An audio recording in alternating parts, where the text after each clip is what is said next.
বাড়িওয়ালা বললেন, হ্যাঁ মশাই, তা মন্দ বলেননি বটে। দাঙ্গার পর থেকে এই আমার বাড়িখানা খালি পড়ে আছে। এই অঞ্চলে আর কোনো হাঙ্গামা নেই, অথচ এমন চমৎকার বাড়ি, তবু লোকে এখনো কেন যে এখানে বাস করতে ভয় পায়, আমি তা বুঝে উঠতে পারি না। আমি বললাম, বাড়িখানা আমারও পছন্দ হয়েছে, তাছাড়া আমি মিথ্যে ভয় পাবার মানুষ নই। কিন্তু আপনি ভাড়া কত নেবেন? ভাড়া বেশি নয়, আপনি 1,000 মতন দেবেন। আমি এ বাড়ির জন্য আগে 5,000 টাকা ভাড়া পেতুম, কিন্তু একে দিনকাল খারাপ, তার ওপরে বাড়িখানার সুনাম আমি আবার ফিরিয়ে আনতে চাই। তাই আপাতত 3,000 টাকা পেলেও আমি খুশিই হব। আচ্ছা বেশ, 3,000 টাকাই দেব। লক্ষ্য করলাম বাড়িওয়ালা একটা অস্বস্তির নিঃশ্বাস ফেললেন। ভাড়া কম হোক, এই পোড়োবাড়ির জন্যে অবশেষে একখানা ভাড়াটিয়া যে জুটল, এইটাই বোধহয় তিনি সৌভাগ্য বলে মনে করলেন। বয়স্ক ভদ্রলোকটার চোখ দুটো হঠাৎ এমন উজ্জ্বল হয়ে উঠল যে দেখে মনে হয় যেন জ্বলন্ত। আমার হাতে চাবি গোছা দিয়ে তিনি চলে গেলেন। অথচ কেন জানি না, তাকে দেখে আমার কেমন অস্বস্তি হচ্ছিল, যেন তিনি কোনো ভাবী অমঙ্গলের অগ্রদূত। এতদিন বিহারে ছিল আমার অফিস, এখন হঠাৎ বদলি হয়ে এসেছি কলকাতায়। পরিবারবর্গকে আপাতত বিহারে রেখেই আমার বিহারি অ্যাসিস্ট্যান্ট রাম সহায়কে সঙ্গে নিয়ে এসেছি বাসাবাড়ির খোঁজে। ভাড়াও পেলাম মনের মতন বাড়ি, দিব্যি দোতলা বাড়ি, নিচে 4খানা ও উপরে 2খানা ঘর, তার উপরে আছে রান্না আর ভাড়ার ঘর। সংসারে মানুষ বলতে আমি আর আমার স্ত্রী, সুতরাং এই বাড়িতেই আমাদের বেশ কুলিয়ে যাবে। গেলবারের সাম্প্রদায়িক দাঙ্গা হাঙ্গামা এখানে নাকি চরমে উঠেছিল। এই বাড়িতে যারা বাস করত তাদের মধ্যে কেউ কেউ মারা পড়ে, আবার কেউ কেউ পালিয়ে যায়। আজ পর্যন্ত তারা ফিরে আসেনি। সেই থেকে বাড়িখানা পোড়ো হয়ে আছে। বাড়িটা শহরের উপকণ্ঠে, এর আশেপাশে ছিল কয়েকটা বস্তি। দাঙ্গার সময় মারামারি, লুটতরাজ এবং অগ্নিকাণ্ডের ফলে সেগুলোর অস্তিত্ব লোপ পেতে বসেছে। আজও সেখানে বসতি নেই, দেখা যায় কেবল জনশূন্য ধ্বংসাবশেষ। তাই প্রায় 1/2 মাইল পথ পার না হলে এখানে কোনো প্রতিবেশীর মুখ দেখবার উপায় নেই। কিন্তু সেই জন্য বিশেষ মাথা ঘামালাম না, কারণ আমি নিজে ঘরকুনো মানুষ। আমার পক্ষে প্রতিবেশীরা অনেক সময় বিরক্তিদায়ক। আমার অ্যাসিস্ট্যান্ট রাম সহায় অনেক বিহারির মতো বেশ ভালো বাংলা বলতে পারে, আমি তাকে রাম বলে ডাকি।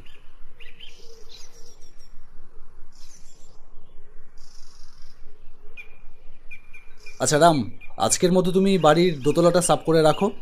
আজই সন্ধ্যার আগে রাত কাটাবার জন্য আমরা জিনিসপত্র নিয়ে আসব। আচ্ছা স্যার। ভাবতে থাকলাম, বাড়িখানা আমি ভাড়া নিতে রাজি হয়েছিলাম শুনে বাড়িওয়ালার উজ্জ্বল চোখ দুটো অমন আরও বেশি জলজল করে উঠেছিল কেন? তা কি আনন্দে, না আর অন্য কোনো রহস্যময় কারণ আছে? এই প্রশ্নের উত্তর পেলাম সেই রাত্রেই। মালপত্র নিয়ে বাড়িতে এসে যখন উঠলাম তখন সন্ধ্যা হয় হয়। ঠিক করলাম ঘুমানোর জন্যে দক্ষিণের ঘরটাই ঠিক আছে। নির্জন পল্লী, নিরালা সন্ধ্যা, নিস্তব্ধ বাড়ি, নিজেদের পদধ্বনি চারিদিকে প্রতিধ্বনিত করে তুলল, ঠিক যেন আরও কেউ কেউ হেঁটে চলেছে আমাদের সাথে সাথে। অনেক দিনের খাখা করা পোড়ো বাড়ি, এইরকম ভ্রম হওয়াটা স্বাভাবিক। এই মিথ্যে ভয়টা মনের ভেতর থেকে মুছে ফেলবার চেষ্টা করলাম, কিন্তু পারলাম না।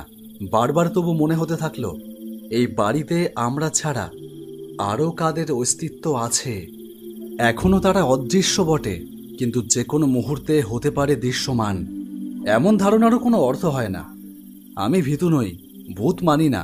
ভূতের গল্প শুনেছি, কিন্তু ভূত কখনো দেখিনি, আর দেখব সেই বিশ্বাসও করি না। হয়তো মানুষের মনের ওপরে কাজ করে কোনো কোনো স্থানকালের বিশেষত্ব, অসম্ভবকেও মনে হয় সম্ভব। দক্ষিণের ঘরে ঢুকে পড়লাম এক মুশকিলে। দক্ষিণ দিকের জানালা খুলে দিতে সারাটা শরীর গুলিয়ে উঠল একটা বিশ্রী পচা দুর্গন্ধে। নাকে কাপড় চাপা দিয়ে উকি মারলাম জানলা দিয়ে বাইরে।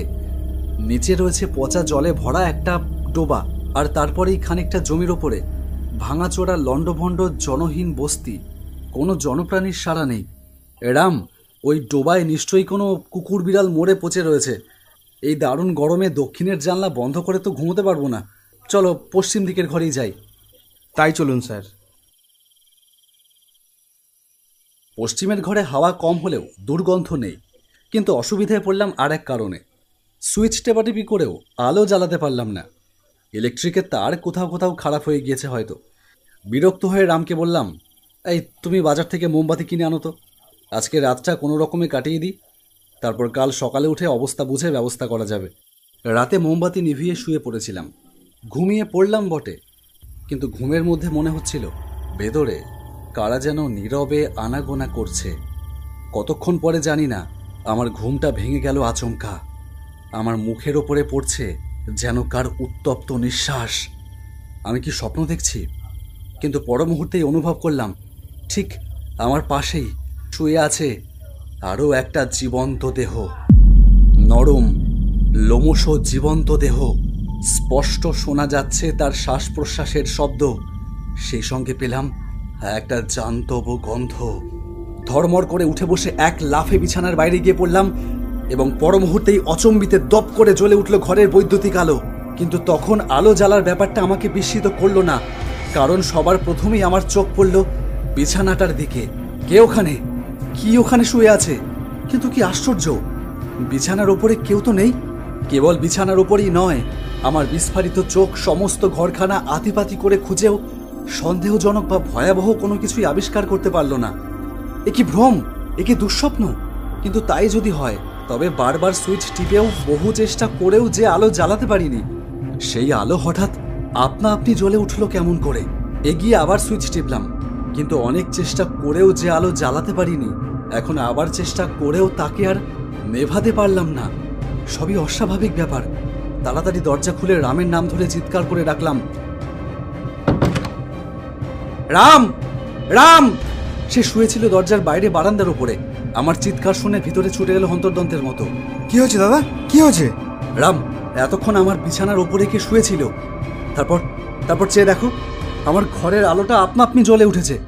আমার মুখের দিকে ফ্যালফ্যাল করে তাকিয়ে রাম থ হয়ে দাঁড়িয়ে থাকলো বোবা মূর্তির মতন। সে বেশি ভয় পেয়েছে না বেশি হতভম্ব হয়েছে বোঝা গেল না। আবার বিছানার দিকে তাকাতেই আমার বুকটা ধড়াস করে উঠল। এ আবার কি ব্যাপার?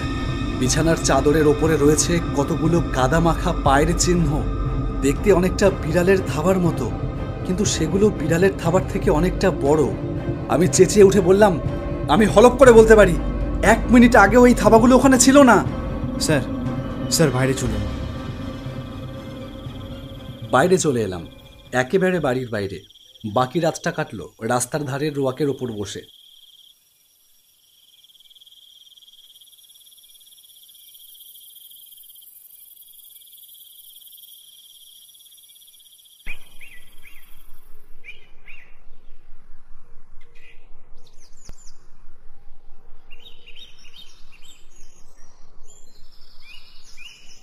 সকালে বাড়িওয়ালার সঙ্গে দেখা, সব কথা তাকে খুলে বললাম।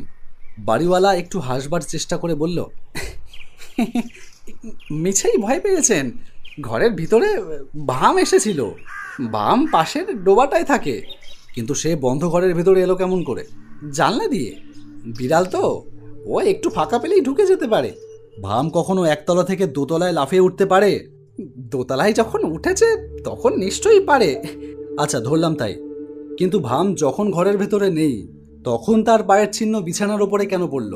আপনি ভুল দেখেছেন, পায়ের চিহ্ন আগে থাকতেই বিছানার ওপরে ছিল। আর ইলেকট্রিক লাইটের ব্যাপারটা, তারের ভিতরে গন্ডগোল থাকলে অমন মাঝে মাঝে হয়। আপনি পাখা চলে